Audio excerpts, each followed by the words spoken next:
Hi everyone, welcome to my channel. நான் உங்கள் ராகுல். இன்றைக்கி எதை பற்றி பார்க்க போகிறோம்னா, எல்லா டபிள்யூ வியூவர்ஸ்க்கெல்லாம் ஷாக்கிங்காக கொடுக்குற மாதிரி ஒரு நியூஸ் விட்டுருக்காங்க. அதை பற்றி தான் பார்க்க போகிறோம். அது என்னென்னு பார்த்தீங்கன்னா, இனிமேல் இந்தியாவில் வந்து டிவியில் டபிள்யூ டெலிகாஸ்ட் ஆகாது அப்படின்னு வந்து அஃபிஷியலாகவே அனௌன்ஸ்மெண்ட் பண்ணிட்டாங்க. நீங்கள் கேட்கலாம், அப்புறம் எப்படா நான் பார்க்குறது அப்படின்னு. இனிமேல் வந்து நீங்கள் டபிள்யூ பார்க்கணுன்னா நெட்ஃப்ளிக்ஸில் மட்டும்தான் பார்க்க முடியும், பேமெண்ட் பண்ணி தான் பார்க்க முடியும். அதையும் அஃபிஷியலாகவே சொல்லிட்டாங்க. யார் சொன்னாங்கன்னு பார்த்தீங்கன்னா, டபிள்யூ நெட்வொர்க்கோட சிஇஓவாக இருக்கிற ட்ரிபிள் எச் தான் வந்து சொல்லியிருக்காரு. இனிமேல் வந்து எல்லா மெயின் ஈவெண்ட்ஸ், ரா, ஸ்மாக் டவுன், என்எக்ஸ்டி, ரெசல்மேனியா எல்லாமே வந்து இனிமேல் நெட்ஃப்ளிக்ஸில் மட்டும்தான் பார்க்க முடியும்.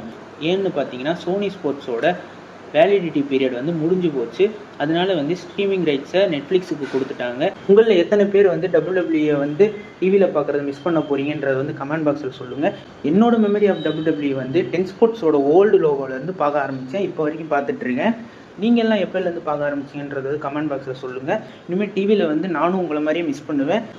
இந்த முடிவை ஏன் எடுத்திருக்காங்கன்னு பார்த்தீங்கன்னா, இந்தியாவில் வந்து பாப்புலேஷன் வந்து அதிகமாக இருக்குது. அதை யூஸ் பண்ணி நெட்ஃப்ளிக்ஸோட வியூவர்ஷிப்பையும் அதிகப்படுத்தலாம் அப்படின்றதுக்காகவும் இருக்கலான்றது வந்து என்னோட தாட்டு. உங்களில் எத்தனை பேர் வந்து டபிள்யூ மிஸ் பண்ண போகிறீங்க, உங்களில் எத்தனை பேர் வந்து டிவியில் பார்க்குறத மிஸ் பண்ண போகிறீங்க அப்படின்றத வந்து கமெண்ட் பாக்ஸில் சொல்லுங்கள். உங்களோட மெமரிஸ் ஏதாவது இருந்தாலும் கமெண்ட் பாக்ஸில் தெரிவிக்கலாம். நெக்ஸ்ட் வீடியோவில் பார்ப்போம். Stay peace, stay safe. மறக்காம சர்ப்ரைஸ் பண்ணுங்க. தேங்க்யூ.